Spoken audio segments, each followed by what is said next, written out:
A gente volta a falar de meio ambiente aqui no Band Cidade. As recentes queimadas registradas na Amazônia alertaram para um problema que atinge também outras regiões, inclusive a nossa.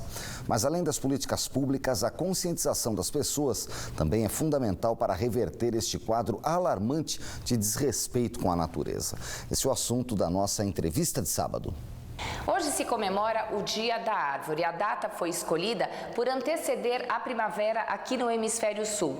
E nesse dia a gente trouxe para a entrevista de sábado um assunto muito importante, o meio ambiente. Quem está com a gente para fazer essa reflexão é o Wilson Cabral, especialista em meio ambiente e sustentabilidade. Muito obrigada por nos receber, Wilson. Que isso, obrigado pela oportunidade para esclarecer alguns pontos, enfim, contribuir para um debate sobre a questão ambiental, né, que é tão importante. Wilson, para a gente começar esse bate-papo, não tem como não se falar nas queimadas na Amazônia que tomaram conta dos noticiários em todo o mundo. Como essas queimadas interferem nas nossas vidas diretamente? Olha, de várias formas, né? Eu diria o seguinte, antes de mais nada, é bom esclarecer, e isso está no debate, que as queimadas acontecem no Brasil, né, de um modo geral, inclusive aqui, né, no Sudeste, enfim, nessa época do ano. É comum que ocorram incêndios florestais, assim por diante. Geralmente, estações secas e vegetação ou tipologias de vegetação que são mais suscetíveis a esse ambiente. O que está ocorrendo na Amazônia, a Amazônia, especialmente onde você tem floresta tropical úmida, não é necessariamente um incêndio automático ou autopropagado, né? É uma queimada mesmo. E aí o que acontece? Você tem um desmatamento propositado, essa área desmatada ela se resseca, porque é desmatada, e depois vem e coloca um fogo. Isso é um incêndio provocado e vira uma queimada, né? Então, quando se anunciou que nós teríamos um aumento do desmatamento, estava se prenunciando que a gente teria também nesse ano um aumento do número de queimadas. A situação é grave. A situação é grave, né? E não só por esse material, mas pela perda, por exemplo, do carbono que estava armazenado e agora está sendo emitido para a atmosfera. Então isso afeta, por exemplo, a questão do aquecimento global, né? E uma série de outras questões. A inalação desse material para as comunidades, para a população que está mais próxima desses eixos de queimadas e de incêndios, também sofre muito com isso. É um período seco, é um período de baixa umidade, então as doenças respiratórias, né, quem tem problemas se convalesce ainda mais, então tem uma série de problemas associados, né? Que sinais de problemas ambientais já são percebidos aqui na região, no Vale do Paraíba? Bom, nós temos uma diversidade de questões ambientais que vão desde aqui, por exemplo, nós temos queimadas aqui também, né? Nessa época mais seca, tudo mais seco, pastos mesmo, né, que eventualmente são queimados, enfim.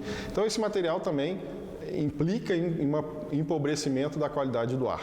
Isso afeta os cidadãos.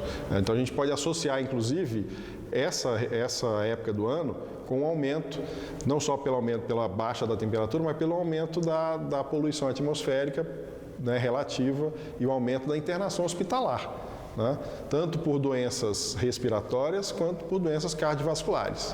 Que também está todo dia no noticiário, né? Também está todo dia no noticiário. No nosso caso, o eixo, né, os eixos, aliás, da questão da poluição do ar não são só queimadas. Queimadas é uma frente. Mas nós temos o problema dos veículos, da poluição veicular. Nós temos aqui um eixo viário, 2 eixos viários, a Dutra principalmente. Nós temos as emissões das indústrias, né? Nós temos uma refinaria de petróleo, né? Então, tudo isso empobrece a qualidade do ar e isso afeta os cidadãos de alguma forma. Na sua opinião, como pequenas ações locais podem interferir no resultado macro, né, em benefício da natureza? Tem uma diversidade de ações. Eu diria que em princípio, existe um regramento legal, leis, que de alguma maneira protegem todos esses ambientes, né? O problema é que elas ou são mal interpretadas ou são mal executadas, né? Ou não são executadas. Então, há leis, por exemplo, que recomendam a proteção de remanescentes de cerrado. Aqui no município, se a gente pensar em São José dos Campos, na região, né? Tem leis que recomendam a proteção das áreas de mananciais, das áreas de recargas de aquíferos, né? Mas muitas vezes os municípios têm políticas próprias, vamos dizer, que às vezes não reconhecem ou não dialogam com essas leis que estão no nível estadual ou no nível federal. Então é preciso, inicialmente, que esse arranjo legal seja incorporado, de fato, pelos municípios quando vão definir planos diretores, zoneamentos, crescimento, expansão, né, para justamente preservar essas áreas que são extremamente importantes para a qualidade de vida. Você acha que faltam políticas públicas ou conscientização das pessoas que esses problemas que a gente vê hoje vão afetar as gerações futuras? Eu diria que, em parte, você tem lacunas em termos de políticas públicas, mas eu diria que o arranjo legal é dado. O arranjo legal é dado e está bem razoável. É preciso, de fato, que governantes assumam essa prerrogativa e pensem no bem da sociedade. Esse é um primeiro aspecto. A questão de consciência, ela não se resolve no curto prazo, né? Isso você precisa de políticas e permanentes, né, de educação ambiental e etc., que não se resolve, você não obtém resultados disso em 2, 3, 4, 5 anos. Geralmente um mandato, por exemplo, de um prefeito. Isso se alonga, você precisa de uma geração para mudar comportamento, né?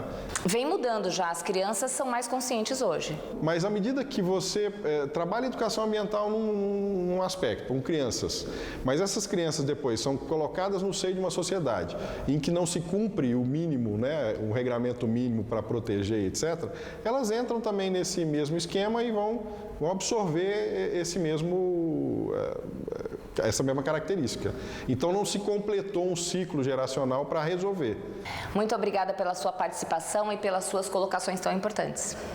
Eu agradeço a oportunidade. Eu acho que para nós que somos pesquisadores e professores, né, uma oportunidade como essa é muito boa para a gente esclarecer a população, a sociedade e estender um debate que é necessário nos dias atuais. Meio ambiente, sustentabilidade, o desenvolvimento econômico e todas essas interfaces.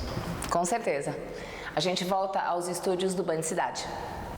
E agora a gente confere a previsão do tempo para toda a região. O domingo segue com muitas nuvens e pode chover em pontos isolados da região metropolitana. O calorão realmente foi embora. Máximas de 22 graus em Campos do Jordão e São Bento do Sapucaí. No Vale, as máximas não passam dos 24 em São José dos Campos, 25 em Pindamonhangaba e 27 graus em Cruzeiro e Bananal. No litoral norte, muitas nuvens e máximas de 24 graus em Caraguatatuba e Ubatuba. Taubaté com máxima de apenas 20 graus neste domingo. O dia promete ser carrancudo. A semana segue sob influência de uma frente fria que atinge a região sudeste do país. São Sebastião teve 24 de máxima neste sábado. O domingo segue nublado e chuvoso, variação de 20 a 23 graus. E ainda nesta edição, museus da região estão com uma programação especial na próxima semana. E hoje é o último dia do Vale Music Fest em São José dos Campos. Daqui a pouco tem o cantor Gustavo Lima. Já detalhes, 7h10, eu volto em instantes.